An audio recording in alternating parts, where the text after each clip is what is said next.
नमस्कार, मैं हूं निकिता और आप देख रहे हैं सत्य हिंदी। चलिए एक नजर डालते हैं अब तक की सुर्खियों पर। चुनाव आयोग के अधिकारियों ने रविवार को दावा किया कि बिहार में चल रहे विशेष गहन संशोधन यानी एसआईआर के दौरान बड़ी संख्या में दूसरे देशों के नागरिक मतदाता के तौर पर मिले हैं।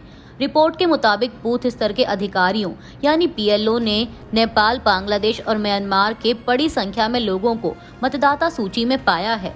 आयोग के सूत्रों के अनुसार इन व्यक्तियों के नाम 1 अगस्त 2025 के बाद उचित जांच के बाद 30 सितंबर 2025 को प्रकाशित होने वाली अंतिम मतदाता सूची में शामिल नहीं किए जाएंगे। यह दावा बिहार विधानसभा चुनावों से पहले मतदाता सूची की शुद्धता और अखंडता सुनिश्चित करने के लिए शुरू किए गए एसआईआर अभियान का हिस्सा है। हालांकि इस दावे की सत्यता और इसके पीछे के तथ्यों पर शुरू से ही लगातार सवाल उठ रहे हैं। कई पत्रकारों ने मौके पर जाकर छानबीन की तो पाया कि चुनाव आयोग के अधिकारी अपने ही निर्देशों का पालन नहीं कर रहे। विपक्ष भी लगातार केंद्र सरकार और चुनाव आयोग की निष्पक्षता और विश्वसनीयता पर सवाल उठा रहा है। इलेक्शन कमीशन ऑफ इंडिया के अनुसार बिहार में एसआईआर के तहत घर घर जाकर मतदाता सूची की जांच की जा रही है। इस प्रक्रिया में बीएलओ ने कथित तौर पर नेपाल, बांग्लादेश और म्यांमार के लोगों को मतदाता सूची में पाया है। आयोग ने बताया कि 6 जुलाई 2025 तक 80.11% मतदाताओं यानी लगभग 6.32 करोड़ ने अपने एन्यूमरेशन फॉर्म जमा कर दिए हैं और 4.66 करोड़ फॉर्म्स को ईसीआई नेट सॉफ्टवेयर में डिजिटाइज किया जा चुका है। यह प्रक्रिया मतदाता सूची को अपडेट करने और अवैध मतदाताओं को हटाने के लिए शुरू की गई। ईसीआई का कहना है कि केवल भारतीय नागरिक ही मतदान के लिए पात्र हैं, जैसा कि संविधान के अनुच्छेद 326 में उल्लेखित है। इसीलिए विदेशी नागरिकों, विशेष रूप से नेपाल, बांग्लादेश और म्यांमार के लोगों के नाम मतदाता सूची से हटाने की प्रक्रिया शुरू की गई है। हालांकि आयोग ने अभी तक इस दावे की आधिकारिक पुष्टि नहीं की और यह दावा सूत्रों के हवाले से सामने आया है। वहीं अब इलेक्शन कमीशन ऑफ इंडिया के इस दावे की सत्यता को लेकर कई सवाल हैं। सबसे पहले आयोग ने अभी तक कोई ठोस आंकड़ा या सबूत पब्लिक नहीं किया है कि कितने लोगों को इन देशों से संबंधित पाया गया। सूत्रों के हवाले से दी गई जानकारी बिना आधिकारिक पुष्टि के संदेह पैदा करती है। साथ ही जब इन लोगों के पास आधार, चुनाव आयोग द्वारा दिया गया वोटर कार्ड और सरकारी राशन कार्ड है, तो फिर किस आधार पर इन्हें विदेशी नागरिक कहा जा सकता है। बिहार का नेपाल के साथ लंबी और खुली सीमा होने के कारण वहां नेपाली मूल के लोग होना असामान्य नहीं है। इसके अलावा म्यांमार, बांग्लादेश और अन्य देशों से आए कथित शरणार्थियों के पास आधार कार्ड जैसे दस्तावेज हैं, जिससे उनकी पहचान को चुनौती नहीं दी जा सकती। लेकिन यह दावा कि बड़ी संख्या में लोग इन देशों से हैं, बढ़ा चढ़ाकर पेश किया गया दावा लगता है। 28 जुलाई को इस मामले की सुनवाई सुप्रीम कोर्ट में होनी है। 21 जुलाई तक आयोग को हलफनामा देने को कहा गया है। ऐसे में विपक्ष का कहना है कि यह न्यायपालिका पर दबाव बनाने की कोशिश लगती है। वहीं विपक्ष का आरोप ये भी है कि यह अभियान उन मतदाताओं को निशाना बना सकता है जो वैध भारतीय नागरिक हैं, लेकिन उनके पास पुराने दस्तावेज नहीं हैं। इससे मतदाता सूची से वास्तविक मतदाताओं के नाम हटने का खतरा है, जो कि लोकतांत्रिक प्रक्रिया को प्रभावित कर सकता है।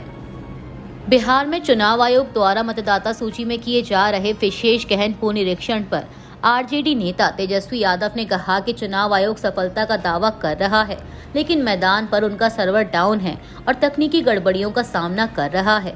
तेजस्वी ने आरोप लगाते हुए कहा कि गणना अभ्यास विपक्ष के वोटों को काटने के लिए सिर्फ एक दिखावा है। बिहार में एसआईआर की प्रक्रिया के बारे में पूछे जाने पर राज्यसभा सांसद और वरिष्ठ वकील कपिल सिब्बल ने कहा कि एसआईआर की यह विशेष प्रक्रिया आने वाले समय में बहुसंख्यक सरकारें सुनिश्चित करने की एक प्रक्रिया है।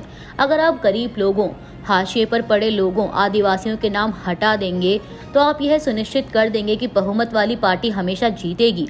यह सुनिश्चित करने का एक और तरीका है। राज्यसभा सांसद कपिल सिब्बल ने आरोप लगाया है कि चुनाव आयोग हमेशा से मोदी सरकार के हाथों की कठपुतली रहा है। उन्होंने दावा किया कि बिहार में मतदाता सूचियों का विशेष गहन पुनरीक्षण एक असंवैधानिक कदम है, जिसका उद्देश्य यह सुनिश्चित करना है कि बहुसंख्यक सरकारें सत्ता में बनी रहें। पीटीआई को दिए एक इंटरव्यू में सिब्बल ने यह भी आरोप लगाया कि प्रत्येक चुनाव आयुक्त अपने इस सरकार के साथ गठबंधन में पिछले आयुक्त से आगे निकल जाता है। बिहार में मतदाता सूचियों के चल रहे विशेष गहन पुनरीक्षण पर निशाना साधते हुए पूर्व कानून मंत्री ने कहा कि चुनाव आयोग के पास नागरिकता के मुद्दों पर फैसला लेने का अधिकार नहीं है। केंद्रीय सड़क परिवहन और राजमार्ग मंत्री नितिन गडकरी ने अपनी सरकार के टॉप लीडरशिप पर अप्रत्यक्ष ढंग से जबरदस्त हमला बोला है। उन्होंने सत्ता, धन और ज्ञान के अहंकार के खिलाफ कड़ी टिप्पणी करते हुए कहा कि जो लोग शक्ति, धन, ज्ञान या सुंदरता प्राप्त करते हैं वे अक्सर अहंकारी हो जाते हैं। नागपुर में शनिवार को एक कार्यक्रम के दौरान शिक्षकों को संबोधित करते हुए गडकरी ने नेतृत्व और सम्मान के महत्व पर जोर दिया। उनके इस बयान ने राजनीतिक गलियारों में नेतृत्व को लेकर तीखी प्रतिक्रियाएं और कटाक्ष को जन्म दिया है। इसे आरएसएस के हमले का ही विस्तार माना जा रहा है। दरअसल चंद दिनों पहले आरएसएस प्रमुख मोहन भागवत ने भी कहा था कि 75 वर्ष ऐसी उम्र है जब इंसान को सक्रियता से रुक जाना चाहिए। भागवत की इस टिप्पणी को पीएम मोदी के रिटायरमेंट से जोड़कर देखा गया। सितंबर 2025 में मोदी 75 साल के हो जाएंगे। भाजपा में इससे पहले कई नेताओं को 75 साल की उम्र में रिटायर कर दिया गया है। वहीं अब नितिन गडकरी ने कहा कि सम्मान मांगा नहीं जाता, इसे हासिल किया जाता है। अगर आप इसके लायक हैं तो आपको यह मिलेगा। जिस व्यक्ति को शक्ति, धन, ज्ञान और सुंदरता का अहंकार होता है वह किसी के काम नहीं आता। उन्होंने विश्व इतिहास का हवाला देते हुए कहा कि जिन लोगों को जनता ने स्वीकार किया उन्हें दूसरों पर खुद को थोपने की जरूरत नहीं पड़ी। ऐसे लोगों को जनता ने स्वीकार किया। उनके इस बयान को कई लोगों ने भाजपा के शीर्ष नेतृत्व पर अप्रत्यक्ष टिप्पणी के रूप में देखा। गडकरी ने नेताओं के बीच इस अहंकार पर दुख जताया। उन्होंने चुटकी लेते हुए कहा कि मैं सबसे होशियार हूँ, मैं साहब बन गया हूँ, मैं दूसरों को कुछ गिनता ही नहीं। उन्होंने चेतावनी दी कि ऐसा अहंकार सच्चे नेतृत्व को कमजोर कर देता है। गडकरी की इस टिप्पणी को समझना टेढ़ी खीर नहीं है। भाजपा में साहब शब्द का इस्तेमाल किसके लिए किया जाता है यह कोई छिपी बात नहीं है।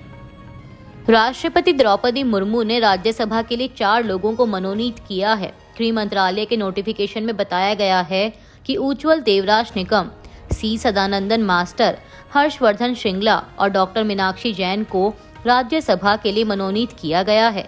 बता दें कि उज्ज्वल देवराज निकम ने भाजपा के टिकट पर मुंबई नॉर्थ सेंट्रल से लोकसभा का चुनाव लड़ा था, लेकिन वह हार गए थे। वहीं हर्षवर्धन श्रृंगला विदेश सचिव रह चुके हैं। गृह मंत्रालय ने गृह मंत्रालय ने नोटिफिकेशन में कहा कि राष्ट्रपति ने नामित सदस्यों के रिटायरमेंट के कारण खाली हुए पदों को भरने के लिए राज्यसभा में इन 4 को नामित किया है। राज्यसभा के लिए मनोनीत होने पर वरिष्ठ वकील उज्ज्वल देवराज निकम ने खुशी जताई है। उज्ज्वल देवराज निकम ने बताया कि प्रधानमंत्री मोदी ने उन्हें कल फोन किया और पूछा कि मराठी में बोलूं या हिंदी में। मैंने उनसे कहा कि आप तो दोनों भाषा अच्छी तरह से जानते हैं। पीएम मोदी ने मुझसे पहले मराठी में बात की और मुझे बताया कि राष्ट्रपति आपको जिम्मेदारी देना चाहती हैं। निगम ने बताया कि राज्यसभा के लिए मनोनीत होने की जानकारी मिलने पर मैंने इस पर हाँ कर दिया। निगम ने भाजपा के अध्यक्ष जेपी नड्डा और महाराष्ट्र के मुख्यमंत्री देवेंद्र फडणवीस का भी धन्यवाद किया। जम्मू कश्मीर के नौहट्टा इलाके में कब्रिस्तान की ओर जाने वाली सभी सड़कों को सील कर दिया गया है। समाचार एजेंसी पीटीआई ने यह जानकारी दी। पीटीआई के मुताबिक श्रीनगर शहर के सभी प्रवेश मार्गों पर भारी संख्या में पुलिस और केंद्रीय अर्धसैनिक बलों को तैनात किया गया है। मामले पर राज्य के मुख्यमंत्री उमर अब्दुल्ला और पूर्व मुख्यमंत्री महबूबा मुफ्ती ने प्रतिक्रिया दी। उमर अब्दुल्ला ने सोशल मीडिया प्लेटफॉर्म एक्स पर लिखा कि अलोकतांत्रिक कदम है कि घरों को बाहर से बंद कर दिया गया, पुलिस और केंद्रीय बलों को जेलर की तरह तैनात किया गया, श्रीनगर के प्रमुख पुलों को बंद कर दिया गया। यह सब इसलिए किया जा रहा है कि उस ऐतिहासिक कब्रिस्तान पर लोगों को जाने से रोका जाए जहां वे लोग दफन हैं जिन्होंने कश्मीरियों को आवाज देने और उन्हें सशक्त बनाने के लिए अपनी जान दी। मैं कभी नहीं समझ पाऊंगा कि कानून व्यवस्था वाली सरकार किस बात से इतना डरती है। वहीं पीडीपी प्रमुख महबूबा मुफ्ती ने कहा कि जिस दिन आप हमारे नायकों को अपना मान लेंगे, ठीक वैसे ही जैसे कश्मीरियों ने आपके नायकों महात्मा गांधी से लेकर भगत सिंह तक को अपनाया है, उस दिन दिल की दूरी, जैसा कि प्रधानमंत्री मोदी ने कहा था, सही में खत्म हो जाएगी। दरअसल आपको बता दें कि श्रीनगर पुलिस ने एक्स पर सार्वजनिक परामर्श जारी कर कहा है कि श्रीनगर जिला प्रशासन ने 13 जुलाई रविवार को ख्वाजा बाजार नौहट्टा की ओर जाने का अनुरोध करने वालों को अनुमति देने से इनकार कर दिया। पुलिस ने कहा कि आम जनता को सलाह दी जाती है कि वे इन निर्देशों का सख्ती से पालन करें और जिला प्रशासन द्वारा जारी आदेशों का उल्लंघन करने से बचें। पुलिस ने आगाह किया कि इन आदेशों का किसी भी प्रकार से उल्लंघन करने पर कानून के प्रासंगिक प्रावधानों के तहत सख्त कार्रवाई की जाएगी। दरअसल आपको बता दें कि अगस्त 2019 में अनुच्छेद 370 हटने से पहले जम्मू कश्मीर में 13 जुलाई को सार्वजनिक अवकाश होता था। कश्मीर में तत्कालीन डोगरा शासन के खिलाफ आवाज उठाने पर 1931 में श्रीनगर सेंट्रल जेल के सामने 21 लोगों को मार दिया गया था। हर साल 13 जुलाई को इस दिन को स्थानीय लोग शहीद दिवस के तौर पर मनाते हैं और लोग मारे गए लोगों को श्रद्धांजलि देते हैं। अभी के लिए बस इतना ही। बाकी की खबरों के लिए बने रहिए सत्य हिंदी के साथ।